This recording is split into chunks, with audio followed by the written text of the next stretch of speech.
समाधि में बैठे हैं और समाधि में बैठे बैठे याद आया, देख रहे हैं और उनके आश्रुपात होने लगा, आंखों से आंसू झरझर बहने लगे। युधिष्ठिर ने देखा, गोविंद आपकी आंखों में, आपके नेत्रों में आंसू? बोले भैया आज गंगा पुत्र भीष्म अपनी अंतिम सांसें ले रहे हैं, बाणों की शैया पर पड़े। आज आपके एक दिव्य सूर्य का अस्त होने को जा रहा है, जिसने अपने जीवन को तुम्हारे वंश को आगे बढ़ाने के लिए त्याग दिया, ऐसा सूर्य आज अस्त होने जा रहा है। गंगा के पुत्र आज धराशायी हैं, बाणों की सैया पर लेटे हैं और बड़ा दुख पा रहे हैं। जैसे ही सुना युधिष्ठिर ने तो अपने पांचों भाइयों को, चारों भाइयों को साथ लेकर के, मेरे गोविंद को साथ लेकर के पितामह भीष्म के पास गए और जैसे ही पितामह भीष्म को देखा महाराज, आज उनकी हालत यह है कि वो जब जब हिलते हैं, जरा सी चेष्टा हिलने की करते हैं तो रक्त की धार बहने लगती है, बड़ी पीड़ा होती है, बड़ा कष्ट होता है।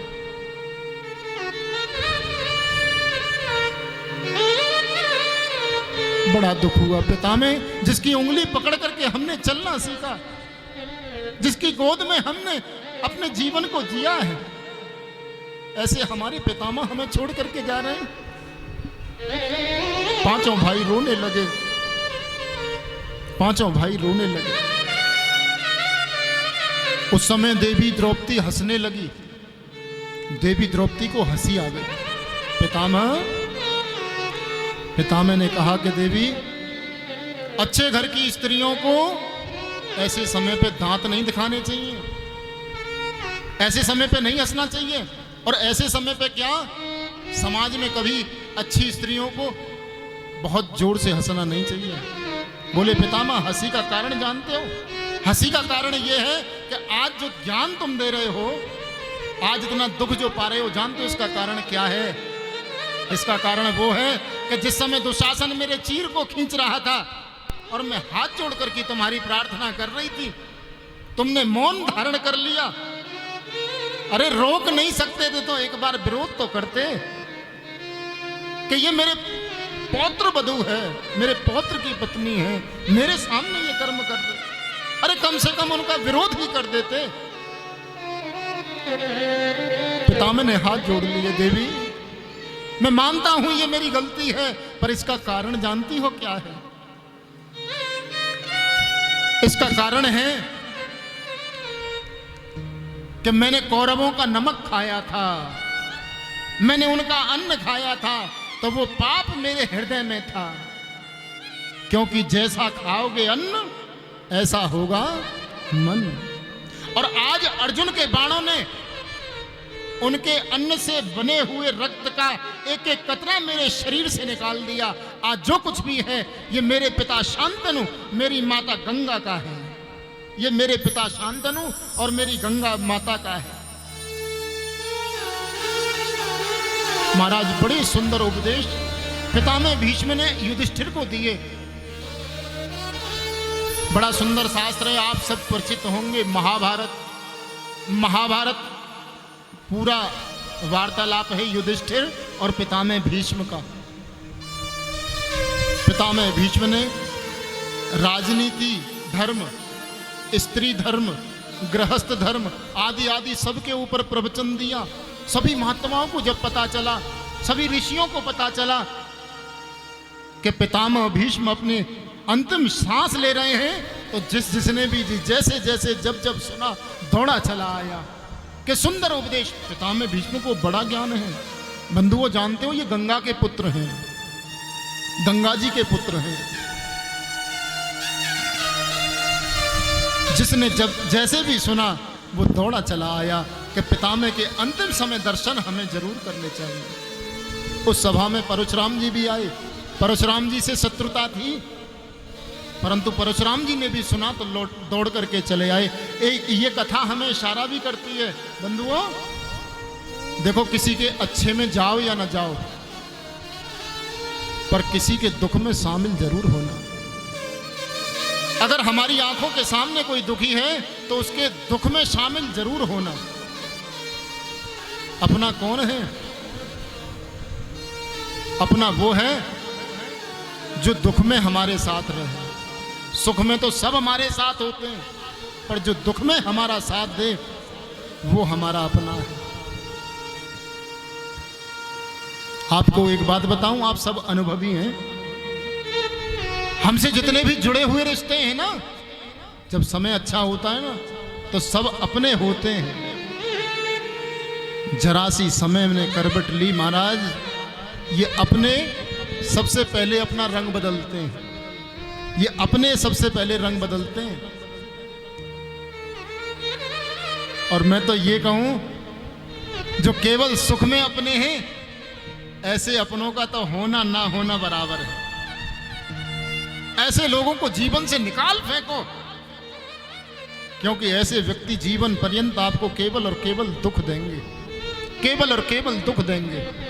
ऐसे व्यक्तियों को निकाल फेंको अपने जीवन से।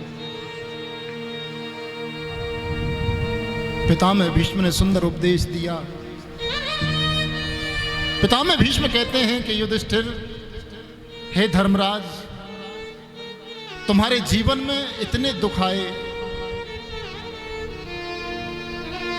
गोविंद तुम्हारे साथ है, और मैं जहां तक जानता हूं न तुम्हारी माता का कोई दोष तुम्हारे जीवन में शामिल था, न कोई पिता का दोष था। तुम्हारे पिता बड़े धर्मनिष्ठ थे और तुम्हारी माता कुंती भी साक्षात भगवती स्वरूपा है। पितामह, न इसमें माता का दोष है न पिता का दोष है, इसमें तो हमारे ही कर्मों का कोई दोष होगा। इसमें तो कोई हमारे ही कर्मों का दोष होगा, नहीं, न तुम्हारा दोष है। क्यों? क्योंकि अगर गोविंद तुम्हारे साथ है तो तुम्हारा दोष नहीं हो सकता, क्योंकि दोषी का संग कभी गोविंद नहीं देता। इसमें तुम्हारा भी दोष नहीं है। तो फिर महाराज क्यों आए, ये दुख क्यों आए जीवन में? इस दुख का कारण केवल ये है कि तुम्हारे जीवन में दुख कृष्ण की कृपा से आए, कृष्ण की कृपा से आए। युधिष्ठिर स्तंभित रह गए, अचंभित रह गए, स्तब्ध रह गए। महाराज, कृष्ण हमारी पार्टी में और हमको दुख देता है। बोले युधिष्ठिर, कृष्ण जिस पे कृपा करता है ना, जिसे अपना मानता है ना, उसके पूर्व के जितने भी जन्मों के पाप होते हैं उन सबको एक ही जन्म में खत्म कर लेता है। इसी जन्म में पूरे कर देता है कि जल्दी से जल्दी मेरा और मेरे भक्त का मिलन हो जाए। इसलिए तुम्हारे जीवन में दुख है। इतना सब ज्ञान देते देते पितामह भीष्म की दृष्टि गोविंद पर पड़ी। कृष्ण, हे गोविंद, मैं तुम्हारी शरण ग्रहण करता हूं, मेरे ऊपर कृपा करो। चारों तरफ से ऋषियों से घिरे हुए हैं, बड़े बड़े महात्माओं से घिरे हुए हैं, और सामने गोविंद खड़े हैं। देखो कितना सुंदर दृश्य है। प्राण निकलने को उद्यत हैं, प्राण शरीर को त्यागने वाले हैं, और साक्षात सृष्टि का कर्ता गोविंद उनके सामने खड़ा है। गोविंद को पास बुलाया कन्हैया।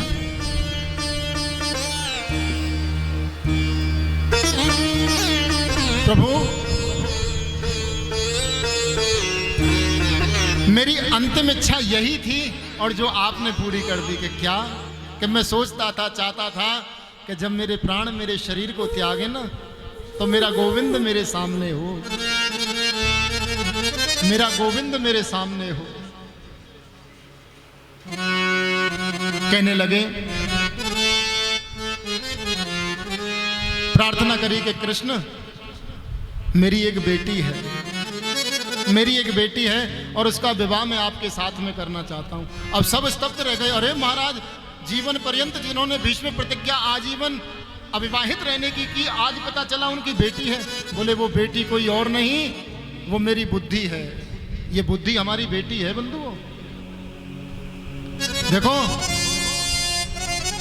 बुद्धि जो होती है आदमी की, ये आदमी का नाश भी कर सकती है और बुद्धि आदमी को वैकुंठ तक पहुंचा सकती है। ये बुद्धि की सामर्थ्य है। बेटी जो होती है ना, अच्छी बेटी जो होती है ना, वो अपने माता पिता के हृदय में जगह बना लेती हैं। बहुत अच्छी जो बेटियां होती हैं वो ससुराल भी चली जाएं तो उनके माता पिता रोते हैं, हमारी कितनी अच्छी बेटी थी, कितना ध्यान रखती थी। और माता पिता की तो कही क्या जाए महाराज, बंधु बांधव भी रोते हैं, आस पड़ोस के पड़ोसी भी रोते हैं, कितनी बढ़िया बेटी थी, सबका कितना सम्मान करती थी। और अगर बेटी खराब निकली आवे ना तो माता पिता के जीवन को नरक बना देती है। इसी प्रकार ये बुद्धि अगर अच्छी निकली आवे तो ये परमात्मा से भी मिलाने की सामर्थ्य रखती है, और अगर बुद्धि खराब निकल आवे तो महाराज हमें अधोगति को ले जाती है। इसलिए पितामह भीष्म ने अपनी बुद्धि को बेटी कहा कि प्रभु मेरी एक बेटी है और मैं चाहता हूं कि उसका वर्ण मैं आपके संग करूं, उसका विवाह मैं आपके संग में करूं। भगवान कहने लगे कि महाराज ये तो मैंने जान लिया कि आपकी बेटी है और मेरे साथ विवाह करना चाहते हो, मैं तैयार हूं। क्या आपकी बेटी तैयार है? क्या उसने मुझे देखा है? कि महाराज जब से आपको देखा है तब से केवल आप ही को देखा है और किसी को देखा ही नहीं गोविंद। मेरी बुद्धि ने जब से आपको देखा है तब से केवल और केवल मेरी बुद्धि में आप ही विराजते हो, कोई दूसरा नहीं। और बड़ी सुंदर स्तुति करी। आप सभी अगर थोड़ा सा सुने और अगर किसी को याद है तो बोल भी सकते हैं ताल के साथ में हम के इति कल्पिता वितृष्णा भगवती सात्वत पुंगवे विभूम्नि इति मति रूप कल्पिता वितृष्णा भगवती सात्वत पुंगवे विभूम्नि स्वसुखमुपगते क्वचित् विहरतुं प्रकृतिमुपेयुषि यद्भव प्रवाह स्वसुखमुपगते क्वचित् विहरतुं प्रकृतिमुपेयुषि यद्भव प्रवाह त्रिभुवनकमनं तमालवर्णं रविकर गौरवराम्बरं दधाने त्रिभुवनकमनं तमालवर्णं रविकर गौरवराम्बरं दधाने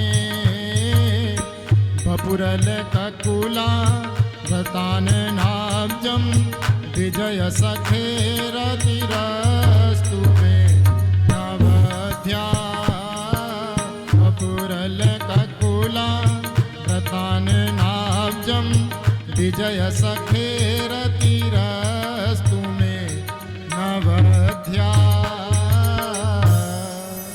बड़ी सुंदर स्तुति करी गोविंद। मुझे आज वो दिन याद आता है, याद कर रहे हैं पड़े पड़े बाणों की शैया पर। गोविंद मैंने अपनी बेटी का विवाह आपके साथ में करना तय क्यों किया जानते हो? आप कितने सुंदर हो, कितने सुंदर हो। और सुंदर तो जब अधिक हो जाते हो जब भक्तों के लिए परिश्रम करके, जब दृग बिंदु, जब परिश्रम बिंदु आपके माथे पर छलकता है ना, ऐसे शोभा बढ़ जाती है जैसे कोई हीरा चमक रहा हो, ऐसी शोभा लगती है। एक तो आपका श्याम वर्ण, आपका रंग श्यामल है और ऊपर से ये चमचमाता पीतांबर, ऐसा प्रतीत होता है कि महाराज बहुत घने काले बादलों में बिजली चमक रही है, बिजली चमक रही है। और मैं जो चाहता था वो मेरे सामने प्रत्यक्ष खड़ा है।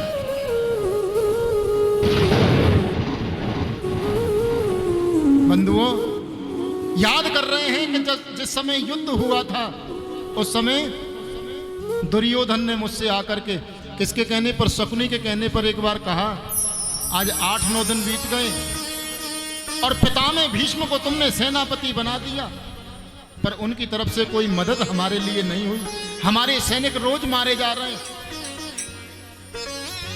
पर पांडवों की तरफ से एक भी कम नहीं हो रहा। जाकर के थोड़ा सा उकसाऊ ने तो दुर्योधन ने जाकर के अपशब्द कहे, पितामह तुम हमारे साथ हो, हमारी टीम में हो, हमारे सेनापति होकर के और साथ पांडवों को दे रहे हो, यह पक्षपात है पितामह, यह पक्षपात है जो आपको शोभा नहीं देता। जब ऐसे शब्द रूपी बाण पितामह के लगे तो उन्होंने कहा दुर्योधन से, दुर्योधन पक्षपात का आरोप मुझ पर मत लगाना। यह भाग्य की बात है कि कभी पांडवों का सामना मुझसे नहीं हुआ, और अगर तुम्हें लगता है तो मैं ये भीष्म प्रतिज्ञा करता हूं कि कल के युद्ध में मैं पांडवों को मृत्यु दंड दूंगा, और ज्यादा नहीं तो अर्जुन अगर मेरे सामने आया तो अर्जुन को तो जरूर मृत्यु दंड दूंगा। और अब भी तुम्हें शंका है तो एक काम करना, अपनी पत्नी को सुबह भेजना और मैं उसे आशीर्वाद दूंगा, आशीर्वाद दूंगा। ये बात कृष्ण को पता चल गई। महाराज भगवान कृष्ण को ये बात पता चली कि पितामह भीष्म ने भीष्म प्रतिज्ञा करी है। भगवान घबरा गए, क्या करा जाए। रात्रि में शिविर में गए, पांडवों से कहा, पांडवों गहरी नींद मत सो, पितामह भीष्म ने तुम्हारे दादाजी ने प्रतिज्ञा कर ली। पांडवों ने कहा, कृष्ण अरे जब तुम हो तो हमें क्यों चिंता करना, सोने दो यार, सोने दो हमें। जब तुम हमारे साथ हो तो हम क्यों सोचें ये सब चीज। पांडव ऐसा कहकर के सो गए। बंधुओं, भगवान कृष्ण तुरंत गए द्रौपदी के पास और द्रौपदी से कहा कि बहन अगर तू अपने सुहागों की रक्षा करना चाहती है तो जैसा मैं कहूं ऐसा कर, चल मेरे साथ दौड़ करके, इसी समय चल। बिल्कुल भोर में, रात्रि का ही समय है, बादल में तारे टिमटिमा रहे हैं और पितामह भीष्म समाधि में तल्लीन हैं। बोले जाकर के घूंघट करके पितामह के केवल चरण छूने हैं और वो जो आशीर्वाद दें वो लेकर के आना है। द्रौपदी जब जाने लगी तो उसके पादुकाओं की आवाज होने लगी, उसके पायल की आवाज होने लगी, नहीं नहीं नहीं नहीं इनको उतार। पादुकाएं अपने बगल में दबा ली और दरवाजे पर खड़े होकर के देख रहे हैं। द्रौपदी ने घूंघट करके पितामह के पैर छुए और हाथ जोड़ करके प्रार्थना करी। आंखें खोलते ही तुरंत पितामह ने सोचा शायद दुर्योधन की पत्नी आ गई है और उन्होंने कहा, अखंड सौभाग्यवती भव, अखंड सौभाग्यवती भव कहा। और जैसे ही बाहर दृष्टि गई, पीतांबर को हिलते देखा, तुरंत देखा कौन है। ओहो, कृष्ण ने ये क्या करा दिया, अरे मेरी प्रतिज्ञा। अब भगवान बोले, पितामह अब क्या होगा आपकी प्रतिज्ञा का, कि मेरी प्रतिज्ञा जो चाहे जैसी हो जाए, पर मैं आज एक प्रतिज्ञा और करता हूं कि तुमने प्रतिज्ञा की थी कि युद्ध में मैं हथियार अस्त्र नहीं उठाऊंगा, पर मैं प्रतिज्ञा करता हूं ये भीष्म, गंगा पुत्र भीष्म कल कृष्ण से अस्त्र उठवा करके रहेगा, अस्त्र उठवा करके रहेगा। भगवान चले गए और अगला जब दिन हुआ युद्ध का समय, भाग्यवश अर्जुन का रथ पितामह से टकरा गया और भगवान कृष्ण रथ को हाँक रहे हैं, अर्जुन पीछे से अपने बाणों का अनुसंधान कर रहा है। इतनी देर में वो अनुसंधान करता, इतनी देर में तो हजारों बाण पितामह भीष्म ने अर्जुन के रथ पर दाग दिए।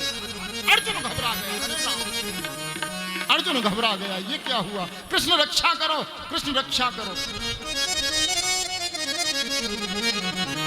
बंधुओं, आज तक युद्ध में अर्जुन को कभी पसीना नहीं आया और आज पसीना सूखा नहीं उसका। पितामह भीष्म ने ऐसे बाणों की वर्षा करी कि अर्जुन का पसीना नहीं सूखता है। इतनी देर में एक तीर उठाता है, इतनी देर में सैकड़ों तीर अर्जुन के रथ में आकर के लग जाते हैं। अर्जुन घबरा गया, कांपने लगा, क्या करूं कैसे करूं। जब अपने भक्त को परेशान कृष्ण ने देखा तो रथ से कूद पड़े गोविंद, रथ से कूद पड़े।